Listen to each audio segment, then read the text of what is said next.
Alhamdulillahi Rabbil Alameen. Wassalatu wassalamu ala Muhammad wa ba'd.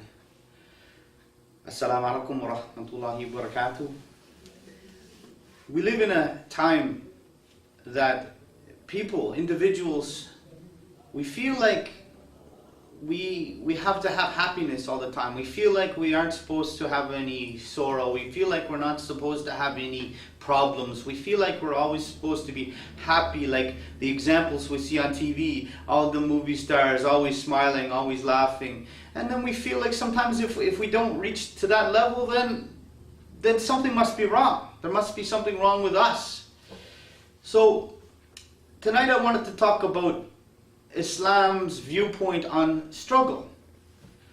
And it's been looked at by psychologists. In fact, there's a book called The Road Less Traveled. In the first paragraph, it says that life is hard.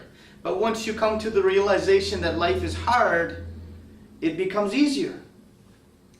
Allah subhanahu wa ta'ala tells us, you say that you believe and will not be tested.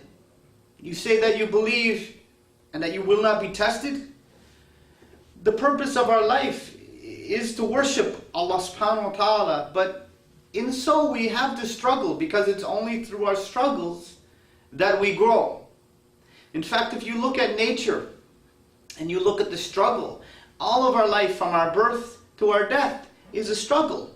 That's not to say that it has to be horrible or we cannot find joy within that struggle. It's just that we have to embrace the fact that we are here to struggle and to live with each other and to work with each other, to struggle in the path of Allah subhanahu wa ta'ala. You look at the butterfly, for instance. It starts as a caterpillar and it goes in it makes a cocoon, and it struggles to actually go out of that cocoon. If you were to cut the cocoon open to help the butterfly wouldn't go through the process it needs through the struggle to expand its wings and to get it going, and so it can fly. So if you reduce the struggle for the caterpillar, you actually will cause it not to fully develop as a butterfly. So again, it's the struggle that actually the butterfly has to go through the cocoon and the exiting of the cocoon to get to be the beautiful insect that it is. Look at our lives. From birth to death is a struggle.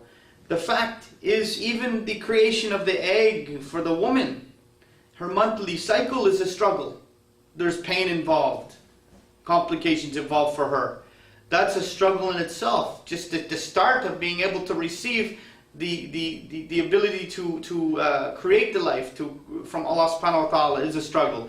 The sperm, just the struggle of the sperm to reach the egg. Thousands and thousands and thousands of sperm trying to reach that one egg. It's only one in 100,000 or so that actually make it. The rest don't. It's a miracle in itself that one sperm would reach the egg and be able to fertilize the egg. In the womb, we live, we exist, and we're connected to our mother. And the struggle is shared between us and our mother. Our mother's belly grows, it stretches, there's pain involved, there's kicking from the baby. So our mother actually struggles with us. And that's another example in Islam how we are to struggle together. Not as individuals, we are to struggle together and work together. In the birth process, there's a struggle.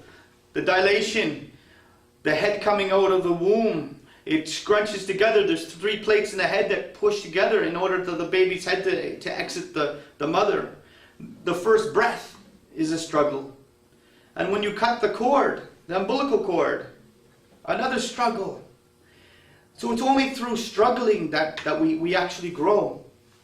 In fact, I believe if we had a choice, we would probably prefer to stay within the womb of the mother, because we are in our comfort zone. That's like we want to stay in our comfort zone. We don't want to go outside of our comfort zone. But it's only by going outside of our comfort zone that we grow. And Allah subhanahu wa ta'ala gives us struggles in our lives, gives us changes so that we grow. The month of Ramadan for Muslims is another struggle. We give up food and water during the day. And it's a struggle. But Allah subhanahu wa ta'ala knows that it's through that struggle that we grow as Muslims. And we appreciate we appreciate the blessings that Allah has given us. We also have compassion and empathy towards the poor through that month. So it's only through giving up and struggling that we again grow. The marriage, as you grow through childhood, you have your cuts and bumps, your disappointments, your moves. You may have to move with your family, and you may have to leave friends that you once had, and everything is a struggle in that way. And the marriage between husband and wife, that's a struggle in itself. It's not meant to be perfect. It's not meant to be easy. You have two different people. They come from two different backgrounds. They have two different pasts. They have two different ways of looking at things. And you put them together in one household. That's one of probably the biggest struggles that we have. But also, because it's one of the biggest struggles, Allah subhanahu wa ta'ala has told us, or it may be a hadith, and please forgive me, I'm a new Muslim, so my knowledge I'm trying to learn, but it may be a hadith, but marriage is half the deen. Marriage is half the deen, one half of the deen. So not only can you struggle with your wife, you also have the opportunity for much barakah and much blessings and much ajr, because because through the struggle of living together you build a family and you work things out, and it's through that struggle that you have the opportunity to have the most blessings. As you grow older and adulthood, you will lose people to death. So that's a struggle again, that you see one of your parents passes, moves on to the next life, and you have to mourn, and you have to deal with that, and that's a struggle again. But again, it's through the struggle that we actually will grow. So the purpose of life is not to be easy. The purpose of life is not to be easy.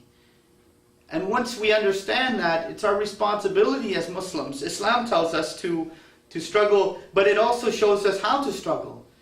Allah subhanahu wa ta'ala tells us to be patient, to have sabr, to be patient as we struggle. And that the people that will be patient through the struggles will be greatly rewarded. Allah subhanahu wa ta'ala is the only constant, in the universe. And during our struggles, we have to realize that we have to put our faith in the proper direction. If we put our faith in human beings or anything else other than Allah subhanahu wa ta'ala, we put our faith into something or someone that will change, that will fade. So in our struggle, it is only Allah subhanahu wa ta'ala that can help us. La hawla wa la quwwata illa billah. There's no strength or power except from Allah subhanahu wa ta'ala. So the problem in today's world is the people, they don't want to struggle. They think if they're struggling, there's something wrong. They have to be constantly given. They have their needs and their wants, and they need to have those fulfilled and immediately. Because the struggle, they think there's something wrong with that. But we know as Muslims and in Islam, it's a necessity to struggle. We should expect to struggle. We need to struggle. Allah subhanahu wa ta'ala loves the ones that He gives hardship and struggles to, because it's a test. It's a test of our faith, test of our iman.